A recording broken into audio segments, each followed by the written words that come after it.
আজকে সকালে দেখো ঠাকুরের কাছে এই যে মিষ্টি দিয়েছে, আর এর মতো এখনো ঘুমিয়ে আছে। তারপর কারেন্ট চলে গেছিলো বলে আবার আলো জ্বেলে দিলাম, ঠাকুরের কাছে খাবারটা দেওয়া আছে। আর ও ততক্ষণে ঘুম থেকে উঠেও পড়েছে। তো আমি ভাবলাম যাই শিউলি ফুল কয়েকটা কুড়িয়ে আনি। তো এগুলো আলাদা একটা গাছের, যে গাছ থেকে সবসময় কুড়োই সেটা না, একটু লম্বা লম্বা বেশ সুন্দর দেখতে। যাই হোক, অল্প কিছু পেলাম।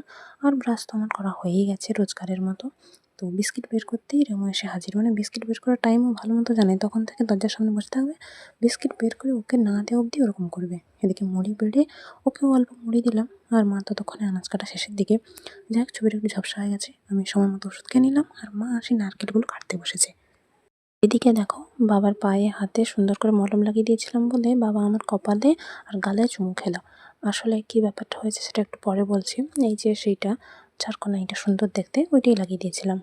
আর মটর ভাজাও বের করলাম, সবাই খাওয়া দাওয়া করবে বলে, যদিও বেশ অনেকটাই বেলা হয়ে গেছে। বাবা এখানে কী সব ওষুধ টষুধ না কি দেবে গাছে, সেই জন্য। আর রেমো এখানে দেখো টালির ওপর ঘুরঘুর করছে। তো আমি নারকেলগুলোর কাছে ছবি তুলছি বসে দাঁড়িয়ে। বাবা আসলে গাছে উঠেছিল কিছু ডাল কাটার জন্য। তো সেখানে মৌমাছি ছিল, কয়েকটা কামড়িয়েছে। আবার যেটা কামড়েছে সেটা হচ্ছে কি কাঠডিয়া। তার কারণে এরকম অবস্থা। একটা জায়গায় মৌমাছির হুল ফুটেছিল, আমি বুঝতে পারিনি কোথায়, খুঁজে পাইনি বলে ভালো করে ওইটাই মাখিয়ে দিয়েছি। তো বাগান থেকে ঘুরে এলাম গাছগুলো দেখে, তারপর ভালো করে তেল মেখে স্নান করে ঠাকুরকে খাওয়ার দাওয়ার দিয়ে ফুলগুলো দিচ্ছি এখন মন দিয়ে। বাগানে থাকা যে কলা গাছটার কথা বলছিলাম সেটা আশা করি দেখে নিয়েছো। আমি আগের ক্লিপে দেখিয়ে দিয়েছি, মানে আজকের এই ভিডিওতেই। যাই হোক, গাছটারও তেমন অবস্থা নেই বলে কলাগুলোরও এরকম অবস্থা। আর কারেন্ট তো আজকের যাচ্ছে আসছে। তো এই যে দুপুরের দিকে আবার কারেন্ট চলে গেছে, সেজন্য দুটো আলো দিয়ে রেখেছি ঠাকুরের কাছে।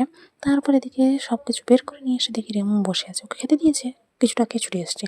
এবার দেখো, মা আমাকে একটা ভাজা খাইয়ে দিচ্ছিল, সেটা এত ঝাল, যার কারণে আমাকে আবার এখানে মোরব্বা বের করে খেতে হচ্ছে। মোরব্বা, আর কি আমি মোরব্বা বলি। যাই হোক, তো কিছুটা আবার নেবো না বলছিলাম, মাছটা এমন করছে নিচে পড়ে গেছে, সেটা নষ্ট হয়েছে।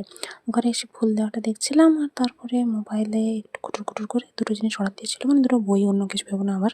এদিকে বিকেলের দিকে আমি সন্ধ্যা দিয়েছি, আর আজকে শাঁখ বাজানোটা নাকি খুব সুন্দর হয়েছে। আমি নিজেও অবাক, জানো তো। এদিকে ঘরে এমন ধুনোয় ভর্তি হয়ে গেছে যে সেটাই আমি এরকম অবাক হয়ে দেখছি। যাকে কড়িগুলো সুন্দর করে সাজিয়ে রেখে দিলাম, আর সন্ধ্যাবেলা রেমোকেও খেতে দিয়েছি। আর আমাদের জন্য এই যে চানাচুর দিয়ে মুড়ি। আজকে এর চায়ে এত অল্প পরিমাণ পাতা দিয়েছি, তবুও যে রঙটা হয়েছে না, এটা এত সুন্দর লাগছে যে কি বলবো। আর অল্প পাতা আছে, কাল সকালে মা বাবা চা করে খেলেই ব্যাস শেষ। আর এদিকে আমি চাঁদের ছবি তুলছি, একবার সোজা করে একবার বাঁকা করে। চাঁদ দেখতে আমার বরাবরই ভালো লাগে। আর বেশ খানিকটা রাতের দিকে সময় মতো ওষুধ খেয়ে নিলাম। আজকের আবার জানো তো, সেই ডিমের ঝোল হয়েছে। মা বাবা হাফ নিয়েছে, আমাকে একটা গোটা দিয়েছে। আমি নিতে বলছিলাম কিন্তু আমারটা থেকে নেয়নি। কড়িগুলো এদিকে সুন্দরভাবে ফুটে গেছে, ভালো লাগছে। রেমো তো ঘুমিয়ে গেছি, ওখানে আবার কে আঁচড়ে দিয়েছে। যাই হোক, চলো টাটা।